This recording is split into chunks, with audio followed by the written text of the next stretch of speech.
ओम। आर्य कन्या inter college Prayagraj. मैं श्रीमती मोऊ बसु। हम लोग पढ़ रहे थे कक्षा 8 में विज्ञान, जिसमें हम लोग पढ़ रहे थे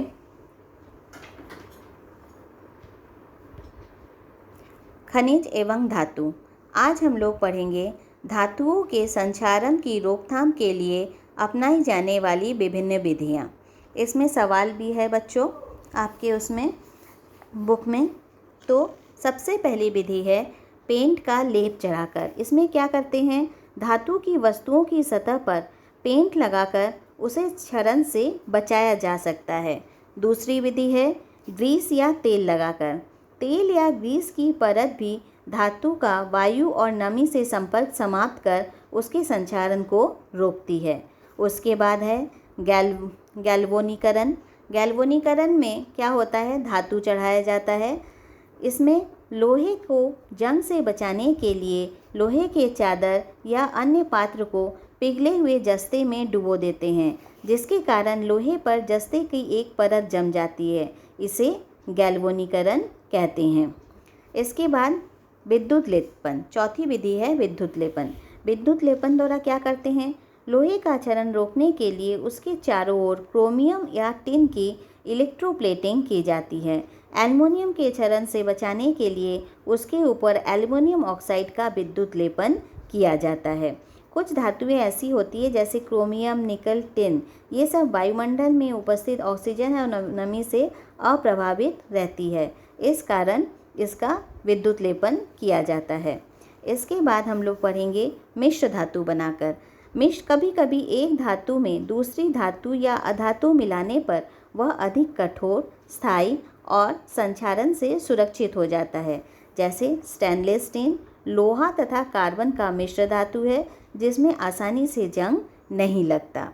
अब हम लोग पढ़ेंगे मिश्र धातु के बारे में। मिश्र धातु क्या होता है? मिश्र धातु दो या अधिक धातुओं या अधातुओं का समांगी मिश्रण है। दो या दो से अधिक धातुओं को पिघली हुई अवस्था में मिलाने पर मिश्र धातु प्राप्त होता है। मिश्र धातु के भौतिक एवं धात्विक गुण अपने मूल धातु के गुणों से भिन्न एवं श्रेष्ठ होते हैं। स्थायित्व, चमक एवं श्रेष्ठ गुणों के कारण दैनिक जीवन में इसका अधिक उपयोग होता है। जैसे पीतल, ये किस धातु से मिलकर बना है? तांबा और जस्ता का मिश्र धातु है पीतल। कांसा किससे मिलकर बना है? तांबा और टिन। सोल्डर शीशा और टिन। स्टेनलेस स्टील लोहा और निकल, लोहा क्रोमियम और निकल से मिलकर बना है। इसके बाद बच्चों हम लोगों को प्रश्न के ही तुम्हारे बुक में जो प्रश्न उत्तर है उसी में से देख लेना है। सही विकल्प। सही विकल्प में क्या है? निम्नलिखित वस्तुओं में कौन सी वस्तु संक्षारित हो सकती है? तो कौन सी वस्तु संक्षारित होगी? खुले स्थानों पर रखी लोहे की छड़। बॉक्साइट किसका अयस्क है? एल्युमिनियम का। इसके बाद रिक्त स्थान, जो काले से लिखा है और जिसके नीचे अंडरलाइन किया हुआ है वही आपका रिक्त स्थान है। सोडियम धातु को मिट्टी के तेल में रखते हैं। जंग लगने के लिए ऑक्सीजन तथा नमी आवश्यक है। धातु से तार बनाने के गुण तन्यता कहलाता है। जिन धातुओं से धातु का निष्कर्षण किया जाता है उन्हें अयस्क कहते हैं। इसके बाद सही गलत।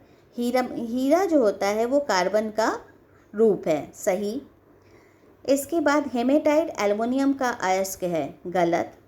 धातु ऑक्सीजन से अभिक्रिया करके धातु ऑक्साइड बनाते हैं, सही। क्वार्ट्ज धात्विक खनिज है, बिल्कुल गलत। इसके बाद है संगमरमर चूने के पत्थर से बनता है, सही।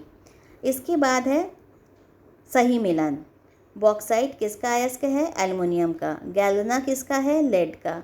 हेमेटाइट किसका है? आयरन का। पाइरोलूसाइट किसका है? मैंगनीज का।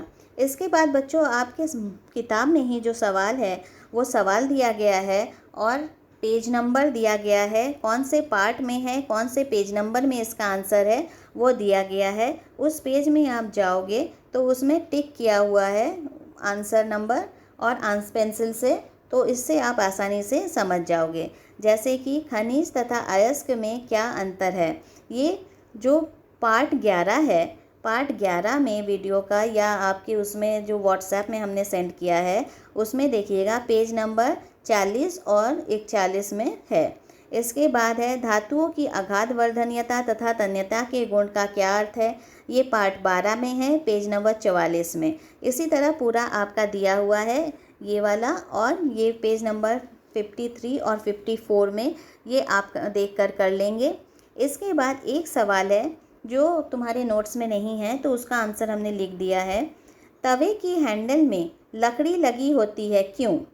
तो लकड़ी ऊष्मा का कुचालक होने के कारण इसको पकड़ने से हाथ नहीं जलता, इसलिए तवे के हैंडल में लकड़ी लगी होती है। देखो तवा लोहे का बना होता है या एल्युमिनियम का, तो वो ऊष्मा का सुचालक होता है, वो गर्म हो जाता है, जिससे हमें रोटी पकाने में या पराठा बनाने में या आसानी होती है कुछ भी पकाने में। तो वो गर्म हो जाता है, उसको हम पकड़ नहीं सकते। उससे बचने के लिए उसमें लकड़ी का हैंडल लगाया जाता है जिससे हम उसको आसानी से पकड़ सके। लकड़ी ऊष्मा का कुचालक होता है। तो बच्चों आज के लिए इतना ही। तब तक के लिए खुश रहो, सुरक्षित रहो, स्वस्थ रहो और पढ़ते रहो। इसके बाद हम लोग नया चैप्टर पढ़ेंगे।